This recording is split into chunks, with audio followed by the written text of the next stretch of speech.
एक छोटे से गांव में एक लकड़हारा रहता था। गांव का जीवन सीधा सादा था। लोग ज्यादा दूर की नहीं सोचते थे।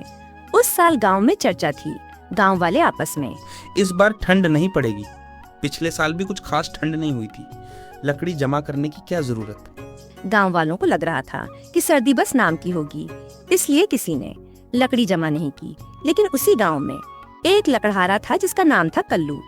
कल्लू वही खड़ा था और सारे बातें सुन रहा था कल्लू मन में। अगर सच में ठंड नहीं पड़ी तो कोई भी मेरे से लकड़ियाँ नहीं खरीदेगा। एक शाम कल्लू के पास उसके भाई का फोन आया जो शहर में रहता था, मोहन। हेलो कल्लू, इस बार बहुत ज्यादा ठंड पड़ने वाली है। मौसम विभाग वालों ने चेतावनी दी है। शहर में सब तैयारी करने में लगे। तू पहले से तैयारी कर लेना। कल्लू चौंक कर, सच कह रहे हो भैया? गांव में तो सब कह रहे हैं कि ठंड नहीं होगी। मोहन। गांव वाले गलत सोच रहे हैं। मौसम बहुत खराब होने वाला है।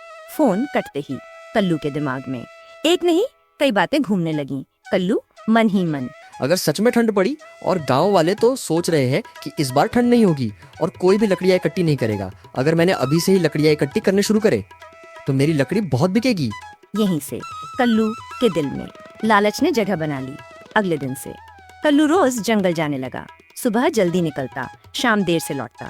ठक ठक ठक, कल्लू जोश में। आज और काटूंगा, जितनी ज्यादा लकड़ी उतना ज्यादा फायदा। दिन बीतते गए। कल्लू लकड़ी काटता गया और अपने घर में छुपा छुपा कर लकड़ी जमा करता गया। गांव वाले हैरानी से, अरे कल्लू, इतनी लकड़ी रोज कहाँ ले जा रहा है। अरे कुछ नहीं, मेरी बीवी ने कहा है ज्यादा लकड़ी रख लो, खाना बनाने में काम आएगी। कल्लू की बीवी असल में ऐसा कुछ नहीं कह रही थी। सीता कल्लू की पत्नी। इतनी लकड़ी क्यों ला रहे हो? खाना बनाने के लिए तो थोड़ी सी ही काफी। तुम समझती नहीं हो, जो कर रहा हूँ सोच समझ कर रहा हूँ। कुछ ही दिनों बाद मौसम बदलने लगा। हवा तेज चलने लगी। सूरज छुपा सा रहने लगा। एक सुबह गांव वाले उठे तो हाथ पैर जम रहे थे। गांव वाले घबराकर, इतनी ठंड, हमने तो लकड़ी जमा ही नहीं की। दिनों दिन ठंड बढ़ती गई। गांव की जमा लकड़ियां जल्दी जल्दी खत्म होने लगी। गांव वाले, अब लकड़ी कहाँ से लाएं? जंगल में तो सब लकड़ी गीली हो गई। तभी सबकी नजर कल्लू पर गई। गांव वाला हरिया, कल्लू के पास तो बहुत लकड़ी है, चलो उससे लकड़ी लेते हैं। कल्लू ठंडे स्वर में, लकड़ी बहुत है पर मुफ्त नहीं। गांव वाले, कितने की दोगे? कल्लू लालच भरी आवाज। 10 रुपए किलो। गांव वाले चौंक गए। जो लकड़ी पहले 2 रुपए में मिलती थी आज 10 रुपए में बिक रही थी। बुजुर्ग औरत, गयनु अम्मा। बेटा हम गरीब लोग हैं, थोड़ी सस्ती दे दो। कल्लू कठोरता से, अगर लेना है तो लो, नहीं तो मत लो। मजबूरी में गांव वालों को महंगी लकड़ी खरीदनी पड़ी। गांव वाले आपस में, अरे भाग्यवान, इतनी लकड़ी मत खर्च करो। लकड़ी सोने के भाव है। जंगल की सारी लकड़ी गीली है, थोड़ी लकड़ी बची, ये खर्च हो गई तो कल्लू से ही महंगी लकड़ी खरीदनी पड़ेगी। लेकिन एक रात सब बदल गया।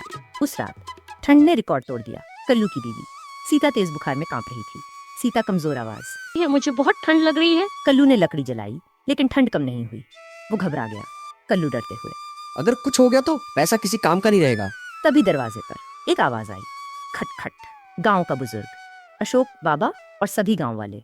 कल्लू, तेरी बीवी के लिए काढ़ा लाएं। वही गांव वाले जिनसे उसने महंगे दाम लिए थे आज उसकी मदद के लिए खड़े थे। कल्लू आंखों में आंसू। मैं बहुत लालची बन गया था, मुझे माफ कर दो। उस रात कल्लू सबक मिल गया। अगली सुबह होते ही कल्लू ने सारी लकड़ी गांव वालों में बराबर बांट दी। कल्लू ऊंची आवाज में, अब लकड़ी मुफ्त है, गलती मेरी थी। सीख, लालच इंसान को अंधा कर देता है और इंसानियत सबसे बड़ा धर्म है।